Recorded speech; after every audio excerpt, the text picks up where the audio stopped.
Around 12,800 years ago, the Earth entered a sudden and dramatic shift known as the Younger Dryas. After a long warming period that had begun melting glaciers and bringing life back to frozen lands, the climate suddenly turned. Temperatures plunged, rivers and forests froze once more, and entire regions slipped back into Ice Age conditions. For the people of that time, it was the collapse of a world they had only just begun to rebuild. And what if this sudden return to ice not only changed the climate, but also erased civilizations that had only started to rise? The first clue to this lost chapter came from something as delicate as a flower. In 1916, the Swedish geologist Lennart von Post studied layers of ancient sediment and noticed a sudden surge of pollen from Dryas octopetala, an Arctic bloom that thrives only in severe cold. Its unexpected reappearance revealed that after the last ice age had begun to ease, the Earth was forced back into glacial conditions. That finding gave a name to this strange interval, the Younger Dryas. From that moment on, scientists understood that Earth's climate could swing sharply and without warning. Through much of the 20th century, researchers tried to explain what had caused such a reversal. The leading idea was that enormous floods of meltwater had poured into the Atlantic from retreating ice sheets, disrupting ocean circulation and plunging the northern hemisphere back into cold. That view held for decades, until the early years of this century, when new evidence opened a far more unsettling possibility. In 2007, physicist Richard Firestone and his colleagues published their findings in the Proceedings of the National Academy of Sciences. Across archaeological sites dating to the onset of the Younger Dryas, they found microscopic spheres of carbon and tiny glass fragments formed under extreme heat. To them, these were not the products of ordinary fire. They were signs of cataclysm, fragments left after a cosmic object, perhaps a comet or an asteroid, broke apart in the atmosphere and set the land ablaze. Forests may have burned on a continental scale, smoke may have blotted out the sun, and Earth's climate could have lurched into chaos. The claim was met with sharp resistance. Many scientists argued that natural wildfires could explain the evidence, while others pointed to gaps in the data. Yet the idea refused to fade, because it echoed a truth already known. Cosmic collisions are real. They have shaped the planet before, and they will again. The suggestion that one may have triggered the Younger Dryas added a new layer of mystery to an already perplexing chapter. What makes this moment so compelling is the knowledge that human culture was standing at a threshold. In the Near East, people were experimenting with cultivation, building the first villages, and creating symbolic traditions that went beyond survival. Across the world, groups were adapting in ways that hinted at the beginnings of something greater. If the shock of the Younger Dryas struck at that turning point, it may have erased entire chapters of our story. Communities that might have grown into civilizations could have been reduced to silence, leaving behind no records, only faint traces in soil and stone. Tonight, we will follow the trail of this mystery, from the fragile flower that revealed the return of ice, to the bold suggestion that fire from the heavens scarred the earth, to the possibility that civilizations vanished before they could be remembered. If these stories stir your curiosity, stay with us, and remember to like and subscribe so you can return for more hidden chapters of history. The story of the Younger Dryas lies hidden in the ice. In 1998, a team of scientists drilled into the Greenland ice sheet and pulled from its depths long cylinders of frozen time. They called them the GRIP and GISP2 cores. They looked like plain columns of ice, but inside them were layers stacked one upon another, like the rings of a tree. Each layer carried dust, and tiny bubbles of air trapped when the snow first fell thousands of years ago. These bubbles were delicate, smaller than the head of a pin, yet they held the breath of the past. When they were studied, they revealed that something dramatic had happened around 12,900 years ago. In less than 50 years, temperatures across the northern hemisphere collapsed by more than 10 degrees Celsius. It was not a slow drift into winter, but a sudden and violent turn. For men and women living through that change, the effect would have been brutal. Hunters following herds would have noticed that animals no longer passed through familiar valleys. Rivers froze earlier, ice lingered on the lakes, and forests that had begun to spread northward stopped and shrank back. Families who had started to settle near the edge of warming lands would have been forced to move again. The Greenland cores captured this collapse in silence, but the people who endured it would have felt it as hunger and cold woven into every season. Even before these frozen records were brought to light, a geochemist named Wallace Broecker had been asking how such an event might occur. In 1989, he proposed that the cores lay not in the skies, but in the seas. He described the Laurentide ice sheet, a vast continent of ice that once smothered much of North America. As it melted in great torrents, Broecker suggested, floods of fresh water poured into the Atlantic. The ocean is a system of balances. The Gulf Stream carries warmth northward because cold, salty water in the north grows heavy and sinks, pulling currents behind it. If too much fresh water entered that system, the balance would fail. The salinity would be diluted, the water less dense, and the conveyor of warmth would stall. Without the Gulf Stream, Europe would freeze, and the northern hemisphere would tumble back into glacial cold. Broecker's vision was powerful in its simplicity. Ice melts, water flows, currents stop, climates shift. For many years, this explanation stood as the most convincing. But Earth had other stories to tell, and they were buried not in ice, but in soil. In 2007, physicist Richard Firestone and his team studied sediment layers at Clovis sites in New Mexico. These were the same sites where archaeologists had found the finely crafted stone points of some of the first hunters in the Americas. Firestone's group was not looking for weapons, but for traces too small for the naked eye. What they found were carbon spheres the size of dust and tiny glass beads that had been fused at temperatures far beyond the reach of ordinary fire. Campfires could not have made them. Even vast wildfires sweeping through forests could not have burned hot enough to melt soil into glass. To Firestone, these strange particles were not born of Earth. They were the fingerprints of a catastrophe from the sky. He proposed that a comet had entered the atmosphere and broken apart in explosions across North America. The blasts would have ignited forests from horizon to horizon, turning trees to torches and filling the sky with smoke. In that storm of heat, soil melted into droplets of glass that rained down and settled into the ground, where they would remain buried for millennia. The atmosphere thick with ash and soot would have veiled the Sunday. The planet darkened, chilled, and slipped into the sudden cold that the Greenland cores recorded so clearly.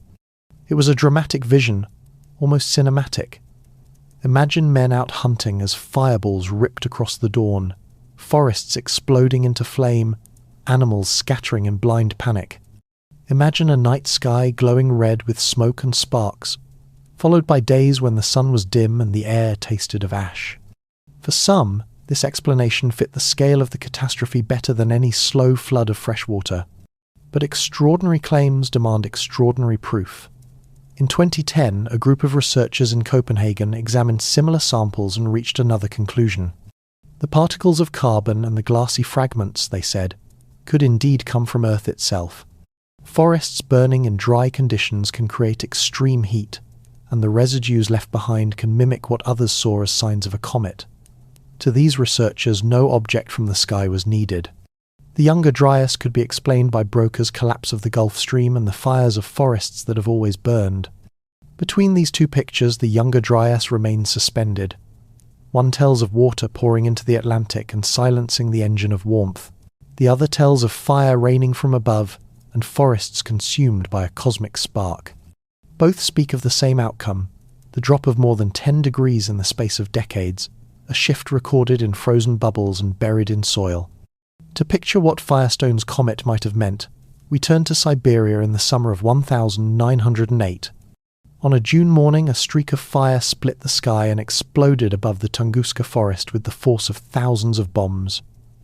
In an instant, 80 million trees were flattened across 800 square miles.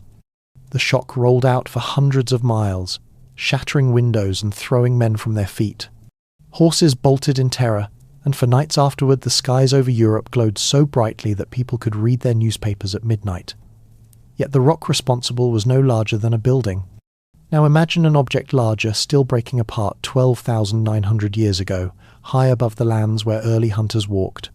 Forests could have erupted into flame, animals scattered in panic, the horizon blackened with smoke, and the sun dimmed for years.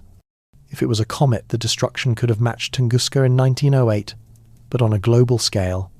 And in that scale, entire beginnings of civilization might have vanished before history could ever remember them.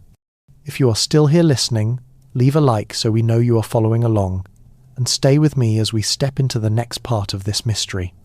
The Younger Dryas was not only a story of ice and sudden cold, it was also a story of people caught in the middle of change, standing on the edge of civilization. The traces that remain come from different corners of the world, each one fragile, each one whispering that something greater may have been attempted, then cut short. Around 12,500 years ago, in the Levant, the Natufian culture began to experiment with farming. Archaeologists first uncovered their remains in 1928 inside Shukba Cave in Palestine. The finds were more than simple tools. Flint blades had been shaped into sickles for cutting grasses. Mortars and pestles were worn smooth from grinding seeds.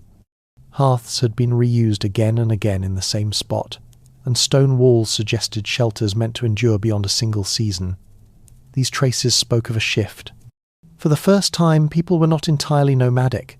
They lingered in valleys rich with wild wheat and barley. They stored food, and perhaps even tended it. The Natufians were testing the first fragile steps of agriculture. But when the Younger Dryas descended, that experiment collapsed. Excavations carried out in the Jordan Valley in 2001 uncovered villages that had been deserted during that cold interval. Houses stood empty. Storage pits dug into the ground had been abandoned. Grinding stones were left behind, silent. The shorter growing seasons and sudden frosts stripped away food security. Families were forced to leave. Hunters took up their spears again, and movement replaced settlement. Farming was pushed back into the realm of possibility, not reality. The Natufians remind us that civilization may have been attempted, but the climate itself shut the door before it could open. At the very end of the Younger Dryas, another site emerged that seemed to carry the weight of memory. In southeastern Turkey, on a hill called Göbekli Tepe, archaeologists began digging in 1994. What they uncovered overturned every assumption about the timeline of human achievement. Beneath the soil were massive stone pillars, some more than 16 feet tall, arranged in circles. Their surfaces were carved with animals, foxes, vultures, snakes, wild boars, figures still visible after thousands of years. The site dates to around 11,600 years ago, precisely when the Younger Dryas ended. What makes this extraordinary is that the builders had no pottery, no wheels, no domesticated animals. Yet they cut, transported and raised stones weighing many tons. The effort required organization, planning and shared belief. The circles at Göbekli Tepe were not dwellings. They were sanctuaries, places of gathering and ritual. At the very moment when the earth warmed again, people anchored their ideas in stone, building the earliest monumental structures we know. Across the ocean, another puzzle lay hidden beneath forest canopy. For centuries, the Amazon was thought of as untouched wilderness. But in 2015, satellite imagery revealed hundreds of geometric earthworks scattered across the basin. Circles, squares, and straight lines stretched for hundreds of meters, cut deliberately into the land. These shapes had been swallowed by jungle growth, concealed by trees and vines, but from above, they told a different story. The Amazon was not only forest, it had once been shaped, cleared, and organized by human hands. Communities large enough to move earth, design enclosures, and plan across distances had lived there long before Europeans arrived. The jungle regrew, but the ghost of another order remained. Mainstream archaeology interprets each of these discoveries with care. The Natufians are seen as pioneers of agriculture, halted by climate. Göbekli Tepe, as the first known temple, rising as societies shifted after hardship. The Amazon geoglyphs, as evidence of pre-Columbian cultures, hidden until technology revealed them. But a forbidden perspective connects them differently. In 2015, Graham Hancock published Magicians of the Gods. He argued that these sites are not beginnings at all, but fragments. In his vision, a global catastrophe during the Younger Dryas destroyed an earlier civilization advanced for its time. The ruins we see, the abandoned villages of the Natufians, the sudden monumentality of Göbekli Tepe, the vast geometric shapes of the Amazon, are echoes of that lost world. Myths of floods and fire, repeated across cultures, are memories of survival passed down after the destruction. Whether one accepts Hancock's view or not, the alignment is haunting. The Natufians began to farm just before the Younger Dryas, and were forced to abandon it when the cold came. Göbekli Tepe rose exactly as the cold ended, as though something long suppressed broke free again. The Amazon geoglyphs, revealed only by satellites, suggest complex societies in places once thought empty. Each stands at the edge of history, half forgotten, half visible, connected by the question that lingers: what if the Younger Dryas did not only change the climate, but wiped out civilizations before we could remember them? If you are still here with me, let a like show that you are following along, and stay as we move deeper into the shadows of this mystery. The Younger Dryas stands as a break in the human story. Scientists measure it as a sharp interval of climate, but its deeper meaning may lie in memory, the point where whole worlds were lost. What remains are fragments, scattered across philosophy, legend, and science, each carrying an echo of what was destroyed. Plato left one of the earliest fragments. In the year 360 before the time of Christ, he wrote the dialogue Critias, describing a mighty island called Atlantis. It lay beyond the Pillars of Hercules, filled with temples, palaces, and ordered canals. Atlantis was powerful, rich, and admired. Yet in a single day and a single night, the earth shook, the sea rose, and the island was consumed. For centuries, readers argued whether this was allegory or history. But seen through the lens of the Younger Dryas, Plato's words take on another shade. They resemble the memory of sudden loss, a culture advanced for its time and swept away without warning, just as seas and quakes might have followed the upheaval of that cold age. In modern times, this connection deepened. In 1882, Ignatius Donnelly published Atlantis, the Antediluvian World. He argued that Atlantis was not myth but history, and that it was destroyed by a worldwide disaster. Donnelly saw in the floods and fires described in legends the echoes of one great event. His theory placed an erased culture before the dawn of known history, struck down by global catastrophe. Donnelly did not know the name Younger Dryas, but the conditions he imagined match it closely: fire from the sky, disruption of climate, and floods rising as ice collapsed. He framed Atlantis as the memory of a world ended by the same forces that science now connects to the Younger Dryas. The Maya kept their own record of catastrophe. Their sacred text, the Popol Vuh, was first translated into European languages in 1701. Within its creation cycles lies the description of a night of terror. The sky grew dark, the earth shook, and fire rained from above. To modern ears, these words resemble the sequence of an impact. A comet fragmenting in the sky would ignite firestorms, trigger quakes, and darken the atmosphere with dust. For the Maya, this was a sacred story, but to us it reads like the voice of survivors recalling what the Younger Dryas may have felt like on the ground. Darkness, fire, and shaking earth are not abstractions, but sensations that match the physics of an event powerful enough to reset climate across the world. Science has found its own testimony in Greenland. In the years 2017 and 2018, radar scans beneath the Hiawatha Glacier revealed a crater 31 kilometers wide. An asteroid over a kilometer across must have struck there, unleashing shock and fire equal to thousands of nuclear bombs. Such an impact would send molten rock skyward, melt ice instantly, and blast dust into the stratosphere. The result would be fire followed by cold warmth replaced by sudden freeze. Estimates of the crater's age place it near 12,000 years, close to the Younger Dryas boundary. If this is correct, then the Greenland crater is the scar of the very event that myths describe: fire from the sky followed by a world remade. The sea also carries the mark of Younger Dryas upheaval. Between Britain and the continent of Europe once stretched a plain called Doggerland. During the last ice age it was home to rivers, lakes, and hunters who built their lives on open ground. In the 1930s, fishermen dredging the North Sea began to pull up bones and stone tools. In the 1990s, sonar mapping revealed the shape of the drowned land, valleys, ridges, and riverbeds buried underwater. As the Younger Dryas ended and glaciers melted, seas rose by nearly 100 meters. Doggerland was swallowed, its people forced inland.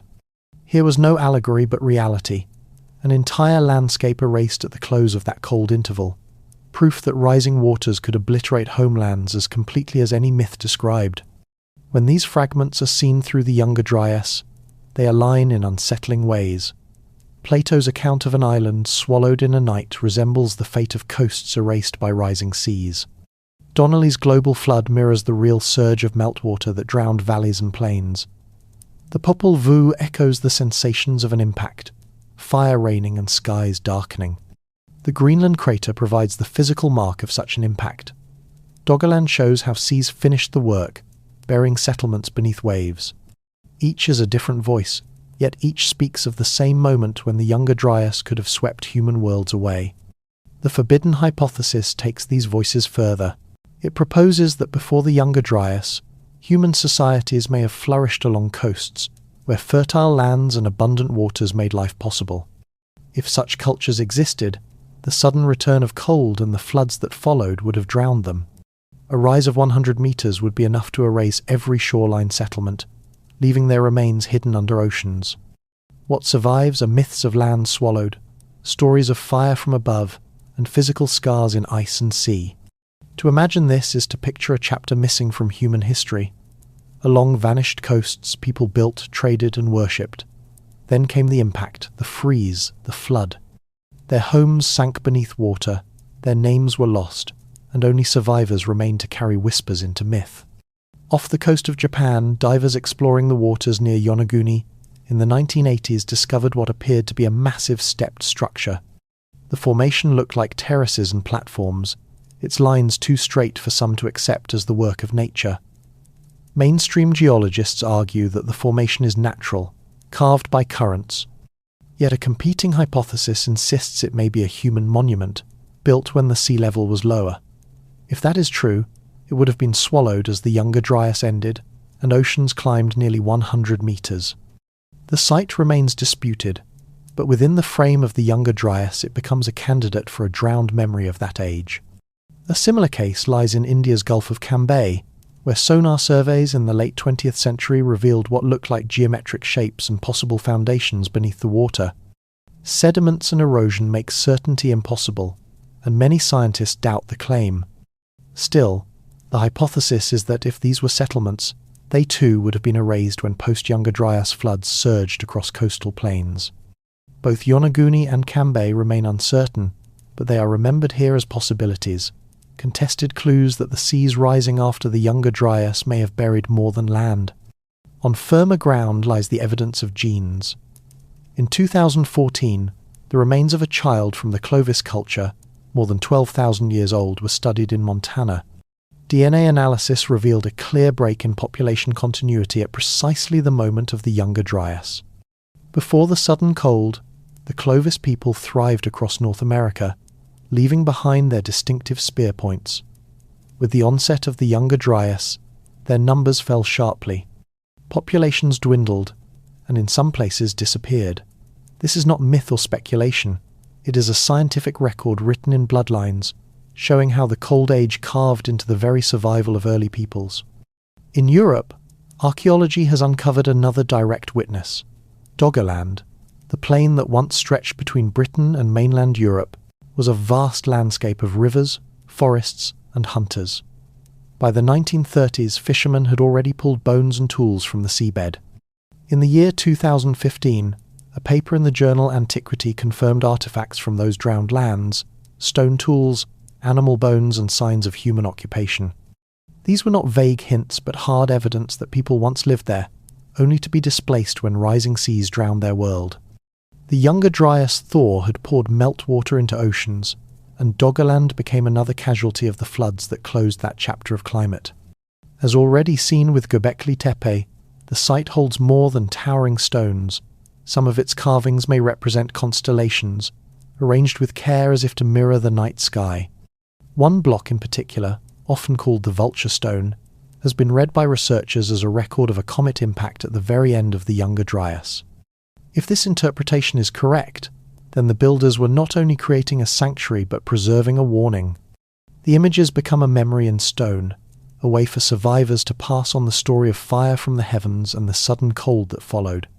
This line of thought is carried further by forbidden history. In 1995, and again in 2015, Graham Hancock argued that survivors of a lost civilization carried fragments of knowledge into the world after the Younger Dryas.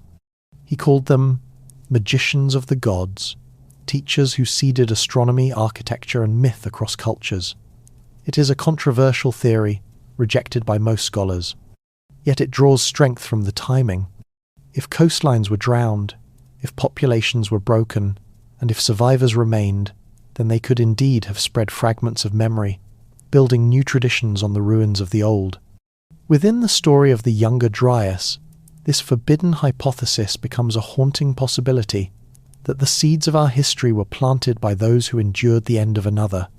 The echoes stretch even further, into the myths written thousands of years later. Around 2,000 years before the time of Christ, the Epic of Gilgamesh described a deluge sent by the gods, wiping away cities and people. Centuries later, the Book of Genesis preserved the same theme in the flood of Noah, sparing only a single family to rebuild the world. To theologians, these are moral tales. To historians of myth, they are memories. Within the frame of the Younger Dryas, they may be cultural echoes of the great floods that ended that cold age, when seas rose high enough to drown every shore community. Myths may preserve in symbolic form the trauma of that time, when the world was quite literally washed clean. Taken together, these fragments create a mosaic of how the Younger Dryas might still be speaking to us. The Younger Dryas is remembered as an age when humanity was forced to begin again. It did not arrive like the slow turn of a season. It struck like a rupture, sudden and sharp, stripping away fragile beginnings and leaving people to search for new ways to endure. From the hardship came change. Hunting gave way to farming. Wandering paths gave way to settled villages. Stories became vessels to carry memory through the long cold. When warmth returned, the shadow of that age remained. It shaped the first foundations of civilization.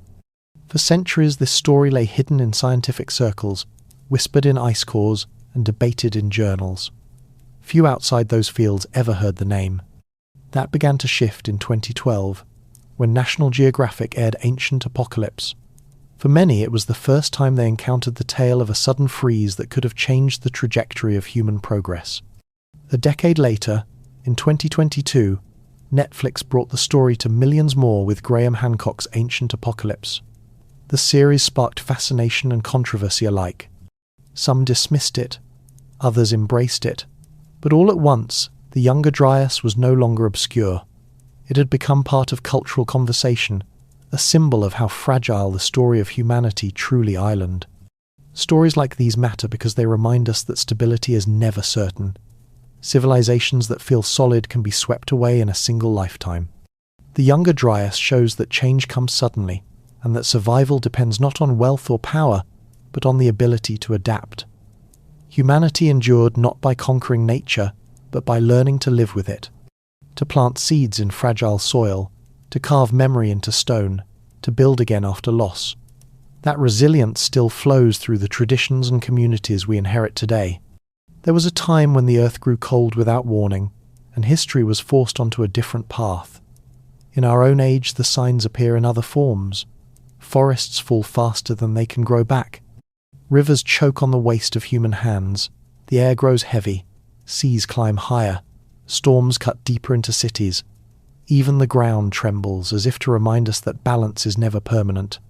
The message feels familiar, as though the earth itself is whispering the same truth it once delivered in ice. And above, the sky still carries its own reminders. Long ago, fire may have fallen from the heavens, and the same possibility circles us even now.